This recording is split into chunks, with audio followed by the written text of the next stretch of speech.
विदिताखिल शास्त्र सुधा जलदे महितोपनिषद कथित अर्थ निधे हृदये कृतये विमलं चरणं भव शंकर देशिक मे शरणं.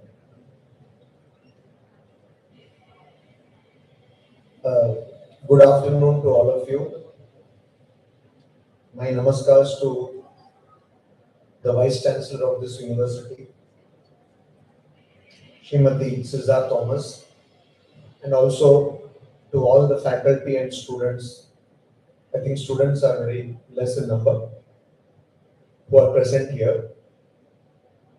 And as I was telling Sizaji before the program started, some years ago, another monk of the Ramakrishna Mission came here to give a lecture. He used to regularly come here to the philosophy department.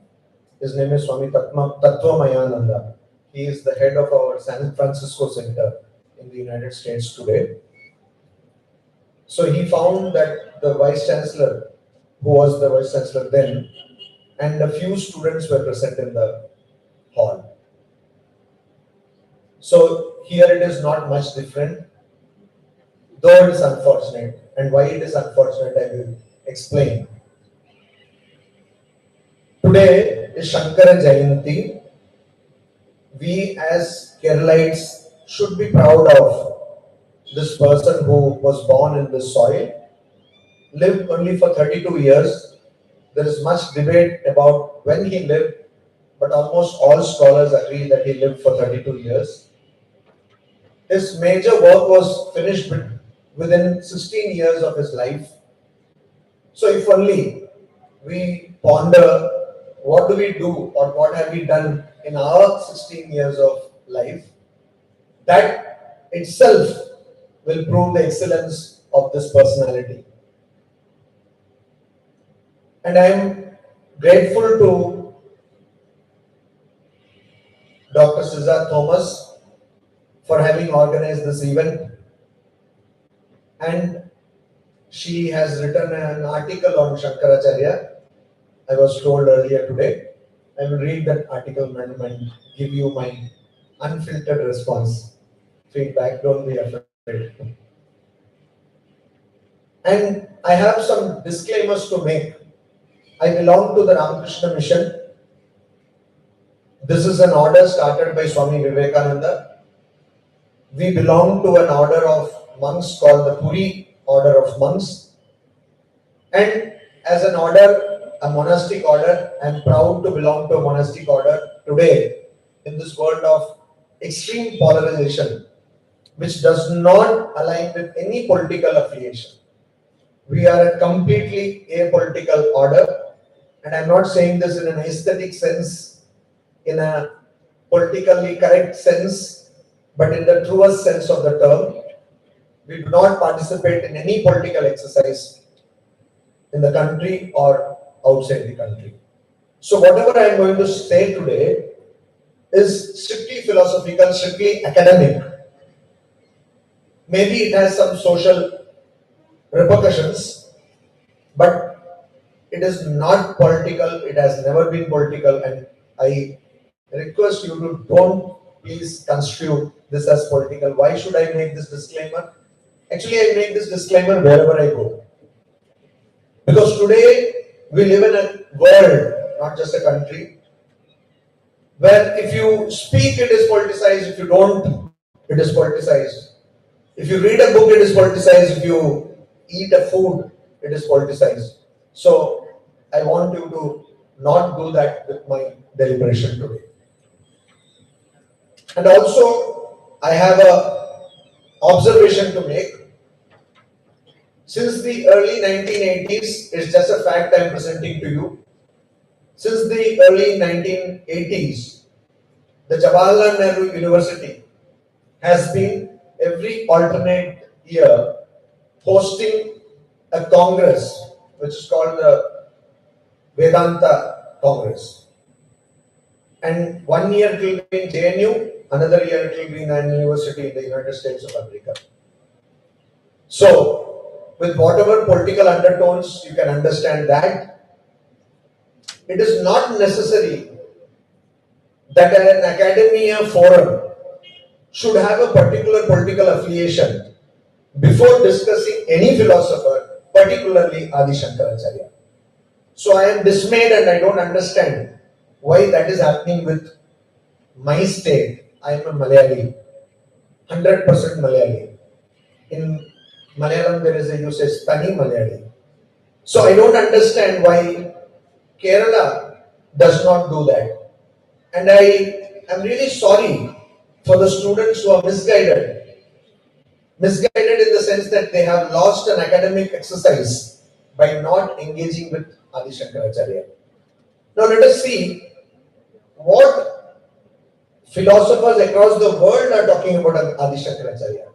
Practicing Jews, practicing Catholic Christians, practicing Muslims who are very much faithful to their faith traditions are also people who talk, research and write a lot about Adi Shankaracharya. So this religion and Shankaracharya getting mixed up is a wrong idea of reading Shankara's work, which has happened because of the simple answer that most have not read it. I have pain in my heart. I see some faculty here, and I think you may agree with this, that there are many people in our country who get PhDs on Shankara's philosophy without reading even one sentence of Shankaracharya in the original Sanskrit.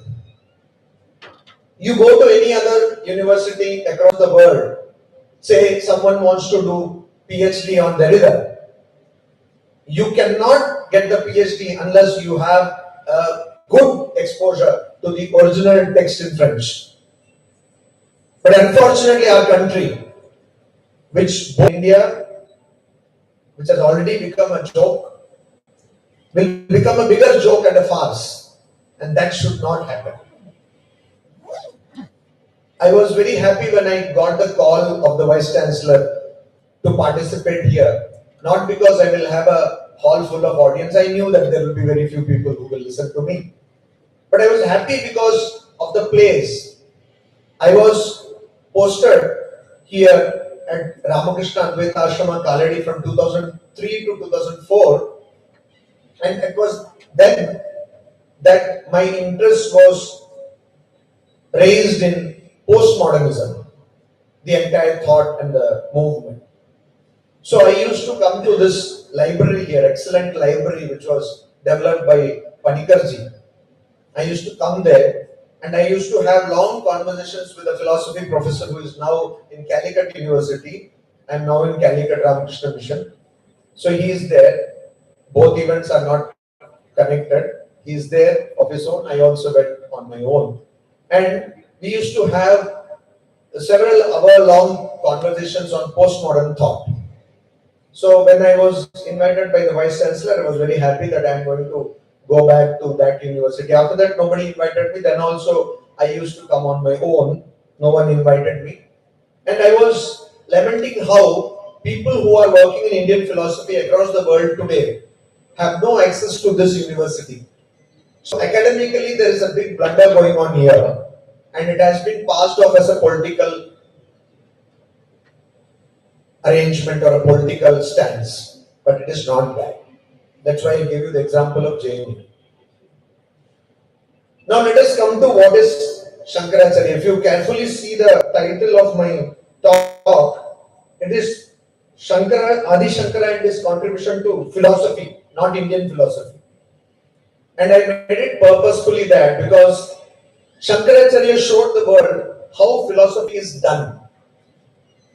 How many philosophers are there here in this crowd? Like from philosophy department, please raise your hand. How many? Only that much. You are not from philosophy department. Philosophy department, little more. That much. All others are from Sanskrit, is it? So, okay. So English is okay, is it not? You are able to follow English. So philosophy department only 2, 3. Because unfortunately, when long ago, people not starting actually in a long tradition of German Indology, some people call it Indian studies. Max Muller was not the first. So this huge tradition is there outside the world. In Indian universities today, philosophy lamentably does not go beyond Latour or Wittgenstein or Derrida, and they don't know the context of these philosophers also. So they are neither studying these philosophers properly, nor are they studying philosophy which was born in this country properly. So when you do philosophy, I think you will agree that there is something called doing philosophy. One is studying philosophy, another one is teaching philosophy, another one is doing philosophy. You need a philosophical toolkit.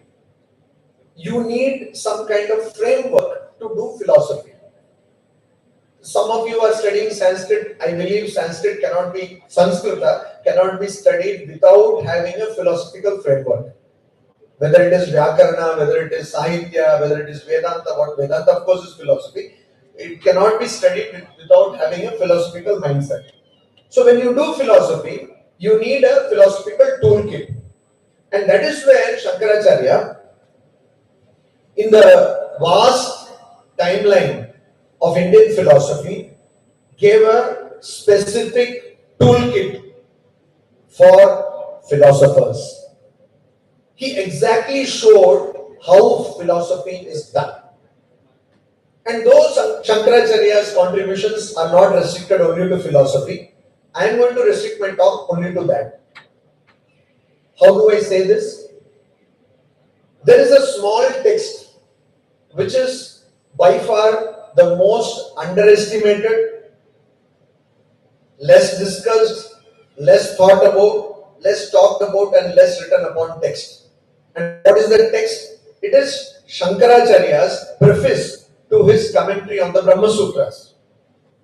Those who know would understand that I am referring to the Adhyasa Bhashya. So this is the text which is an introduction to his commentary on the Brahma Sutras. What text is this? If I have to read, say, Derrida, or if I have to read Foucault, if I have to read, say, Latour, I have to have a decent knowledge of the thought that went before them. I have to have a decent or a good knowledge of the thought on which they are basing their premises on which they are talking. But Shankaracharya wrote this introduction to Brahma Sutras, which we all know famously as the Adhyasa Bhashya, to read which you do not need any prior knowledge. Those of you who are conversant even a bit with programming languages in computer know that there are many manuals where it is written you don't need any prior knowledge to learn this language. Like there are books also called for dummies. So C++ for dummies. It said you don't need any prior language. Anybody can prior language experience. Prior knowledge is not necessary. You can understand. Similarly, the most intricate yet simple and profound text called the Adhyasa Bhashya does not need any prior language of any philosophy. It is based just on sheer common sense. I do a lot of reading of both Indian and non-Indian philosophies, and please correct me, enlighten me, correct me if I'm wrong. I have not come across another similar text either from India or outside India, which is so simple and profound. And that is why Shankaracharya's works are called Prasanna Gambhira. They are profound, yet they have a great depth, yet they are deceptively simple. One method which many philosophers in India and outside have used to silence their opponents or people who belong to different thought or different ideologies is to make the philosophy or make the arguments so complicated.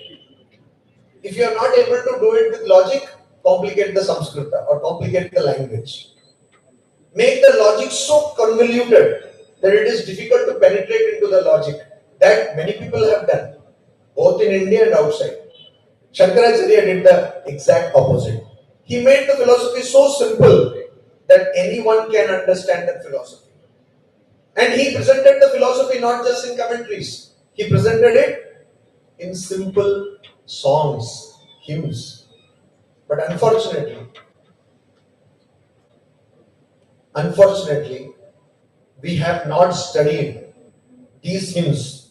So recently, two speakers in two different contexts told me that the famous hymn Bhaja Govindam, Bhaja Govindam, Bhaja Govindam Mudamate Samprapte Sannihite Kale Nahi Nahi Rakshati Dukrin Karne. What does it mean? It means that you are a fool and just keep on repeating the name Bhaja Govindam, nothing good is going to come out of your life. This is the meaning they have made out of this hymn. Because they don't know Sanskrit, and more than that, they have not read further than those few lines. So there is absurdity. Why would a intellectual like Shankaracharya talk this absurd nonsense? So the context is this. He was walking through a school and he saw a boy repeating a grammar formula or a sutra, Dukrin Karne. And then he said, see, if you just go on memorizing these grammar, nothing is going to come out of it, because when the moment of death arrives, Samprapte Sannihite Kale, when the moment of death arrives, this grammar is not going to protect you. So, Bhaja Govinda. See how this meaning has been changed. And two people who are otherwise well educated, when they said this in two different places, I wondered why is this happening. Then I found many books are giving this translation. They are only giving the translation, they are not translating the entire Bhaja Govinda. So in a state like Kerala, where more than 80% of the language is directly from Sanskrit and the rest 20% is directly from Tamil, I wonder why people are making such confusion. So that is a lack of academic rigor. Anyway, so he used his philosophy, he presented the philosophy not only in the academia but also in a manner, in a language understandable, accessible by the common people. And this doing philosophy in a manner which means something to the last person. You come across a philosopher not much talked of. His name is Francois Larousse. He is a Marxist philosopher and he brings up a new stream of thought called non-philosophy. One of his books named Intellectuals and Power, he talks about how philosophy should be useful to the last person. Suppose there is an accident and a victim of that accident is there. People are talking about how the traffic rules or traffic law were violated. Some person is talking about rash driving. There is probably some kind of hullabaloo there. But what about the victim there in that accident? Who is talking about that victim? And that concerns that philosopher, and that exactly was the concern of Adi Shankaracharya. Earlier, the Honorable Governor of Kerala and Tamil Nadu told how he travelled across the length and breadth of our country. But he travelled not just because he wanted to give them a philosophy of hope, but he traveled also to see in first person what is the problem of the last person. What is that which is interesting this last person? And that he addressed. So this doing philosophy was not what sometimes is called of Western philosophy, armchair philosophy, where philosophy and praxis, precept and praxis are completely different. Here, philosophy is looked upon as darshana, something which you come to terms with, something which you realize, something which you follow in your life. So that philosophy Shankaracharya taught. And to teach that philosophy, his very first writing, arguably his very first writing, that is the Adhyasa Bhashya, there he presents only logic to prove what is the problem. He did it so well that many people, his critics, said that he is not a Brahmavadi, but he is a Mayavadi. Now, Vada is people who are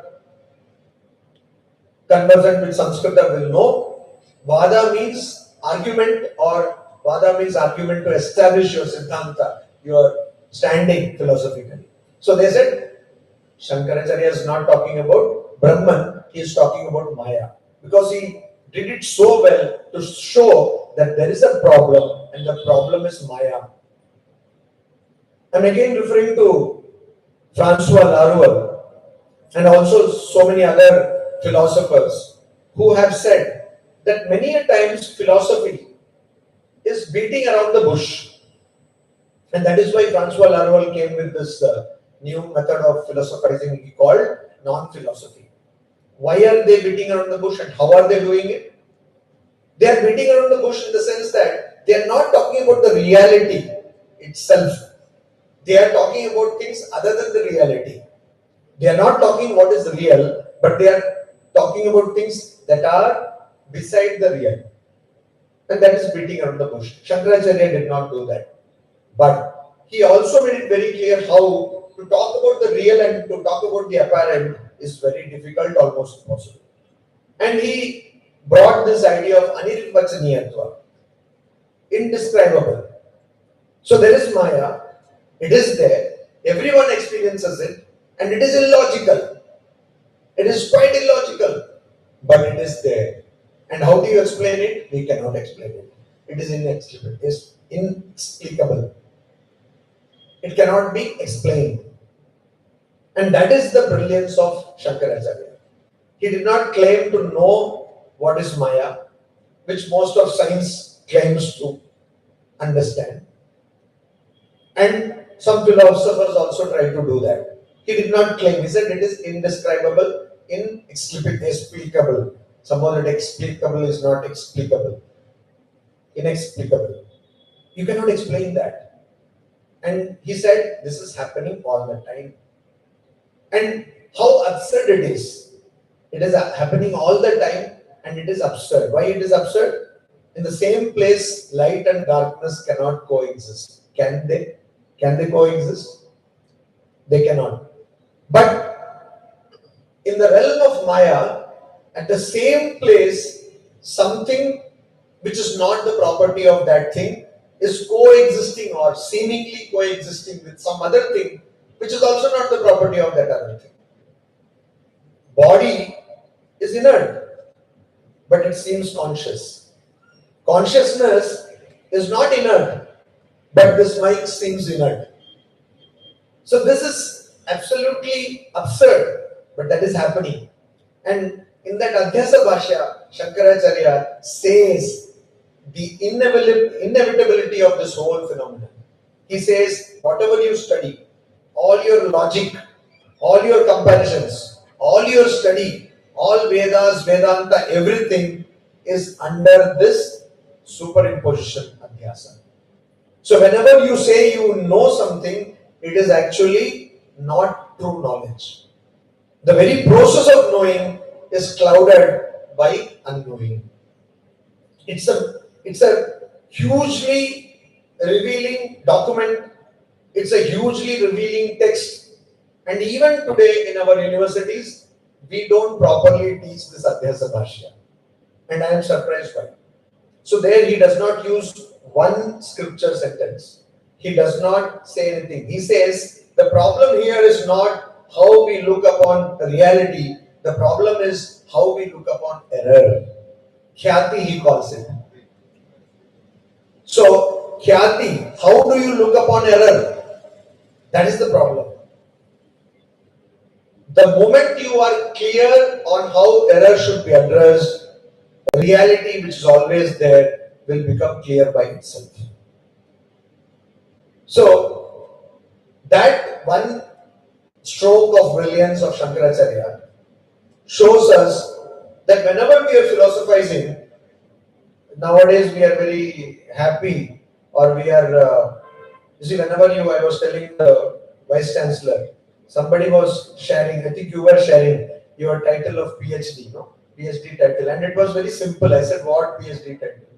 Unless there is some kind of colon and semicolon, hyphen, etc. It is not a PhD title. No? We should have a PhD title with 3 sentences, and there should be so many unknowable, unknown words and all that, and then context and contextualizing region. Then it becomes a PhD title, and nobody understands what it is. The board also is not bothered, and somehow you get a PhD. So this kind of a PhD title you make. And there the problem is that you have to have a problem statement. Okay. Imagine, all our exercises of knowledge are based on problem statements, which later on they also become problems. This thesis itself becomes a problem. People are all giggling because they can relate to that. So this problem statement, how it should be presented. The Adhyasa Bhashya is a classic example. I think it is the model of how problem statement should be presented. Particularly in disciplines like sociology, they say, I have to problematize something. So unless you problematize something, there is nothing to do there. So once you problematize something, how to problematize something is what Shankaracharya shows. So usually in problem statement, there will be a lot of citation. Here there are no citation. Here there is sheer logic. And anyone can try to counter that logic. But you know what? I have tried myself. I come from a quite skeptical school. Though we are all born in India, we are a nation which prides itself in getting a non-national education. An education we don't understand anything about. Okay, so we are all European educated, but we are in India. All of us are European educated. Even Swami Vivekananda was European educated. So I am also a European educated, so that gives you skepticism. You have to doubt everyone, everything under the sun. So I am also coming from that same genre. And I have tried to doubt this Adhyasa Bhashya many times. I keep on doing it. But every time I have failed miserably, colossally, because it is not possible. And you see what? There is a huge problem in all faith traditions and also in philosophy, which philosophers have been grappling with.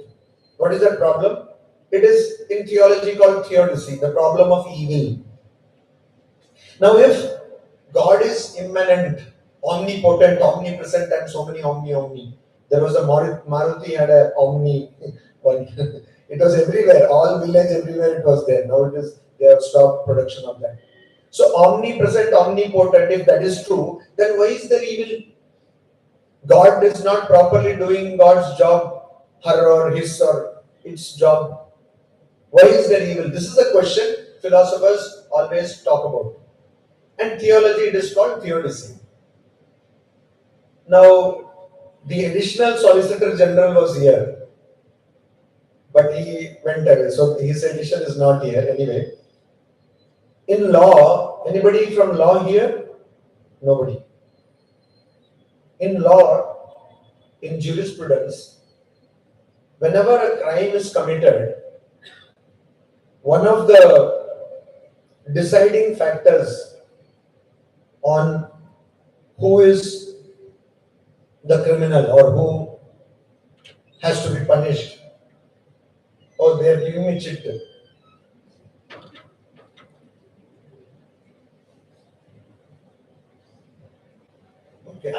told.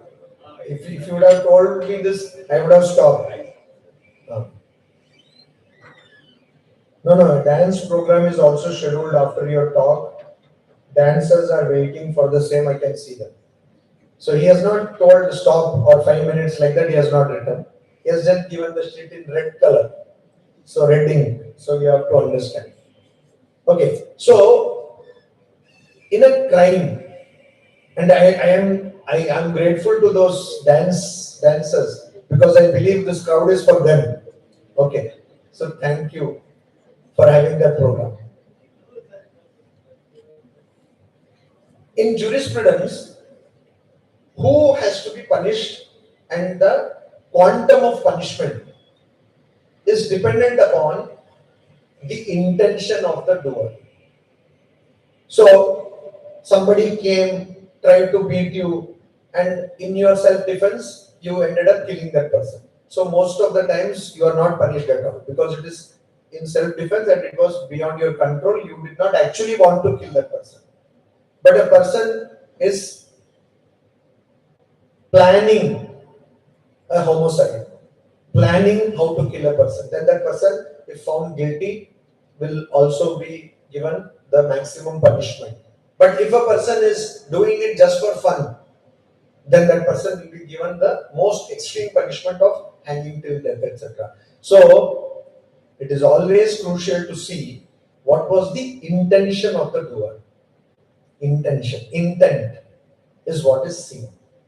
Shankaracharya, now you may be thinking why I am going to law. Shankaracharya in Brahma Sutra Bhashya's introduction, Adhyasa Bhashya, puts it very clearly. Why does a person suffer and how does this suffering come?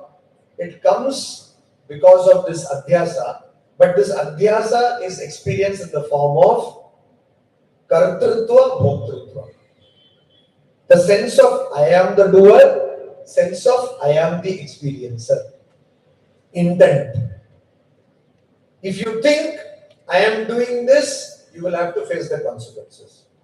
If you have the intention of doing something, you will have to face the consequences. So this is something in jurisprudence. I don't think they study Shankaracharya and bring this in jurisprudence. So this is a universal phenomenon, and that universal phenomenon will see whether you have to suffer evil or not. Why do you suffer evil? Because you have done something evil. Why do you suffer? Because you have done something bad. Why do you get some good experience? Because you have done something good. As simple as that. So it is a reward or punishment of what you have done. And the moment you stop yourself to have this intention, stop having this volition of doing something good or bad, you are free from suffering, good or bad. So suffering can be good also. Sometimes somebody is telling you, take some more and more, it can end up as suffering. So anyway, the chit has come. My request is that, of course, Adi Shankaracharya is not a person or a subject to be finished in a few minutes. But my request to you is to understand how universities work elsewhere. And many times Indian scholars and Indian faculty are happy when we give examples from outside India, Harvard, etc. One example I will give, Harvard University has a publication called Belknap. They have come with a huge volume called Tamil. None of the Tamil researchers in India till date have done that. So, my request is, today SankaraJayanthi, okay, this program for whatever reasons, political or otherwise, was conducted okay. Let us learn from other places of academic engagement and have academic discussions about Shankaracharya and involve people like me. As I was telling the Vice Chancellor, I am a monk, okay, but some monks do many things which are not just restricted to their spiritual practices. So there is a small community doing Indian philosophy across the world. Engage us and let there be debates, let there be engagements, conferences, seminars on Indian philosophy. Because I think an academia, an university should be a place where academic discussions should be done. And then automatically politicizing will stop. It is because I believe that there is less of academic discussions here that this politicization is happening. And so this is happening, academic discussion on Shankara is happening in Chicago University. Whether they are doing it right or wrong is a matter for separate discussion. But they are doing it. It is happening in Harvard. It is happening in Delhi University. It is happening in JNU for decades now. So why can't it happen in Adi Shankara University, Kalady, is my question. And I leave you with that. And those who are, how many are from Vedanta here? Anybody from Vedanta? Yeah. So those who are studying Vedanta, no matter which aspect of Vedanta you are into, whether it is Vishishtadvaita, Veda, whatever you are studying, please do carefully read Adhyasa Bhashya. And read it independently. Don't read too much in between the sentences. And then you will find what a marvelous text it is. And I like to teach Adhyasa Bhashya as a philosophical text. And I have found people wondering, is that so simple? Because everyone, I don't know for what reason, have been told that it is a difficult text. So this is a first step, I believe, by this university to have such an engagement. And though some people said that they have not come for the dance, they have come for the talk, but still I am in my doubt. And so whatever accident or incident, there is a better crowd here, which Tattva also did not have. I think it should continue. Not because whatever faith tradition you follow, whatever political affiliation you may have, to think of a brilliant philosopher is not a crime. And what philosophy student or faculty you are if you are not doing it. And I will stop by recounting an incident with Swami Vivekananda. When Swami Vivekananda was asked, Swamiji, Mahabharata war took place. Okay. Two armies are standing face to face. Okay. And then at that moment, Arjuna is saying, I will not do war. I will not fight. And then Krishna is telling this 18 chapter long Bhagavad Gita. What nonsense. How is it possible? It never happened. It is all bunk up. Then Swami Vivekananda said, okay, accepted. For argument's sake, I accept what you say. But somebody has thought this Bhagavad Gita. It has come out from somebody's brain. That person is Sri Krishna. So earlier, Sri Radhakrishnan ji was saying that nowadays it has become a fashion to say that Pundanam was not there. Narayana Guru was not there. Nobody was there. Shankaracharya was not there. My point is, these texts are there. Whether they are being collated, that is again another fashion to say. Mahabharata was not written once, it was written in various times. Because you cannot read Mahabharata, you are telling them that. Okay. So, whether it is collation, it is accretion, excretion, whatever it is, the text is there. And the text is there, and whichever brain produced that text, that brain is Pundanam, that brain is Shankaracharya, that brain is Sri Krishna, that brain is Narayana Guru. So let us not debate about the personalities and their historical significance or otherwise. Let us go to the original text and read them. And you are a university, you should be doing academia. I am monk, I am coming and telling you do academia. If JNU can host Vedanta Congress for more than 40 years now, why can't you? So, here it is not a question of faith tradition or political affiliation, it's more of a question of, are you academics doing academia? And the answer is, no, you are not. As far as Vedanta, Shankaracharya, Indian philosophy is concerned, it is practically nowhere. I am a student of Indian philosophy and also teach it. And when I go through the journals of international repute, I don't find any paper coming from Kalady. You may be having journals in your backyard, as many Indian universities have, and publishing papers of very bad quality. But where is good double-blind peer review papers? Where are they? They are not there. So do what academics should do, and let there be more engagement with Indian philosophy.